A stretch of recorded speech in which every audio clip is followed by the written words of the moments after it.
person who's trying to convince you that insurance is a Ponzi scheme is going to tell you, number one, you put money into the insurance company, you pay your premium. Number two, you get into an accident or you die or you submit a claim, and then the new contributors pay you out. Sounds like a Ponzi, right? It relies on new buyers giving you more than you paid in. Here are the real mechanics of what is going on with insurance. And I need to make a caveat here. I'm talking only about private free market insurance. This doesn't apply to any insurance product with government involvement. For this example, you're going to have to think of things like jewelry theft insurance. Healthcare doesn't count here. Even auto insurance doesn't count here. Many life insurance products don't count here. Those all have too much government regulation for this to work. With insurance, free market insurance, there is an exchange of value happening at both the purchase and at the payout. These are not one-way transfers. Ponzi schemes have one-way transfers of money going from new contributors out to old participants. With insurance, we have two-way exchanges of value. So first, I pay my insurance premium. What am I getting for that?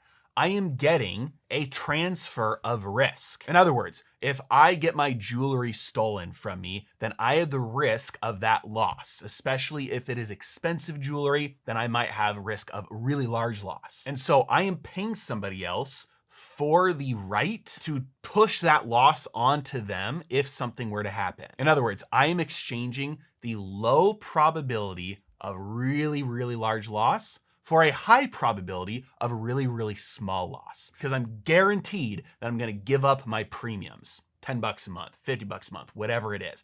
Guaranteed I'm giving that up. Small loss. But now I no longer have to risk the potential very large loss of thousands of dollars. The only way this works is if it is priced in a way that is mutually beneficial. Because if the insurance company cannot profit, in other words, the premiums are so low that when there are payouts and claims submitted, it wipes them out and they go bankrupt, well then the insurance company doesn't exist anymore, so I cannot, as a consumer, transfer my risk to somebody anymore. So the price of the premium has to be enough where the insurance company can make a profit so that they can stay in business. That's the only way to ensure that I get what I want, which is to get rid of my risk of large loss. On the other hand, if it is priced so high that I can't afford it, then theoretically, yeah, they would have massive profits, but if people can't actually afford to buy it then again, the consumer doesn't get what they want, which is to transfer that risk. And then if it's priced too high, they don't get what they want either, which is profits so that they can stay in business